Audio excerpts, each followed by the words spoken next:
Senator from Nevada. Thank you.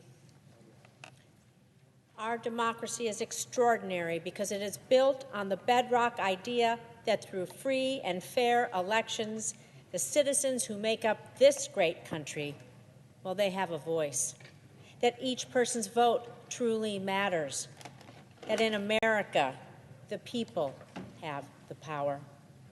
But at this moment, our democracy is threatened. Republican state legislatures and governors all over the country are writing laws designed to restrict the right to vote, make it harder for tens of millions of eligible citizens to cast their ballot, and silence the American people's voice in the process. Make no mistake, this is an unprecedented, coordinated attack to make voting harder for eligible citizens and make it easier for bad actors to sabotage our future elections. In my state of Nevada, we've bucked that trend when it comes to voting rights. We've strengthened the right to vote, providing easier access to the ballot box for eligible voters while ensuring fair elections. These measures that Governor Steve Sisolak signed into law include establishing a permanent vote-by-mail system, expanding the early voting period and making it more convenient to register and to vote. But while Nevada has moved forward to protect and strengthen voting rights, we are not immune from the attempts to sabotage it. In Nevada, the leading Republican candidate for our Secretary of State stated that he would have refused, I repeat, would have refused to certify President Biden's victory in our state, even though the results were certified by a Republican Secretary of State and unanimously upheld by the Nevada Supreme Court. That same candidate opened the door to certifying alternate electors in future presidential elections in Nevada, contrary to the actual election results. And in Nevada, the leading Republican candidates for governor are promising to undo our progress and make it harder for Nevadans to vote because they refuse to accept the results of the 2020 election. They're pushing the former president's false conspiracy theories that fueled the January 6th insurrection. Attacks like these, they're a growing threat to democracy, and exactly the reason we need to act urgently. If we fail to do so here and now, new state laws will result in hours-long lines at the polls, overturned election results, and masses of disenfranchised voters. So let's talk about solutions, smart solutions, solutions that give every eligible voter equal access to the ballot box. The Freedom to Vote Act, combined with the John Lewis Voting Right Advancement Act, meets this moment. It meets the moment we are in with our democracy in crisis. It delivers real, meaningful action. First, this bill makes it easy for people to register to vote.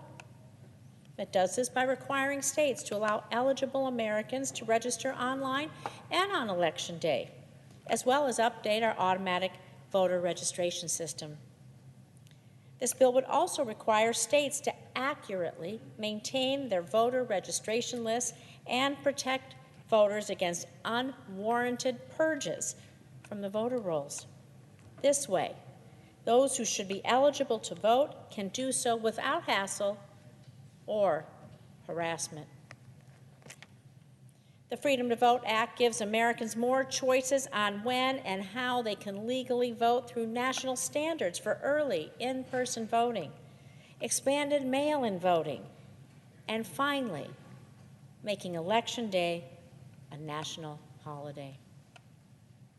Because even if you're a hardworking American who's busy working long hours or looking after your children, caring for a sick relative, you should still have access to the ballot box. This bill would ensure election security and prevent partisan sabotage by requiring post-election audits and enhancing protections for election records. The Freedom to Vote Act would also take long-needed steps to end political corruption in our elections. It would accomplish this by protecting U.S. elections from foreign interference, by prohibiting false information designed to dissuade eligible voters, by promoting online ad transparency, and by putting an end to that dark money in our elections. To borrow a few words from the late Congressman John Lewis, my former colleague from the House, a legendary civil rights leader, an American hero for whom this bill is named, an inspiration to us all and to people all around the world. John Lewis said, and I quote, "The right to vote is the most powerful tool in a democracy."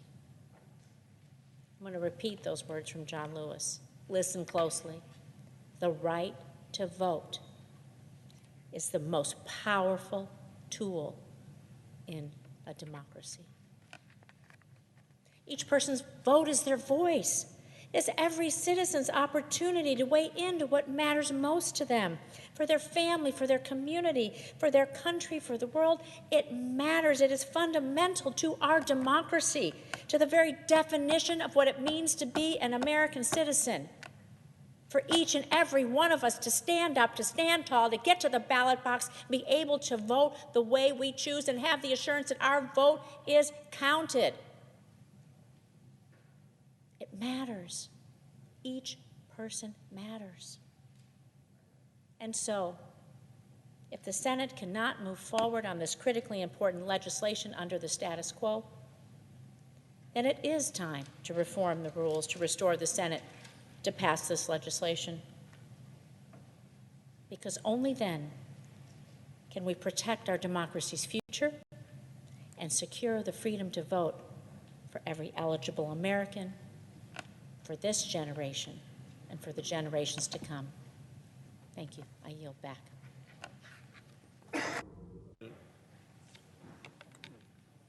Senator from Wyoming. Thank you, Mr. President. I come to the floor today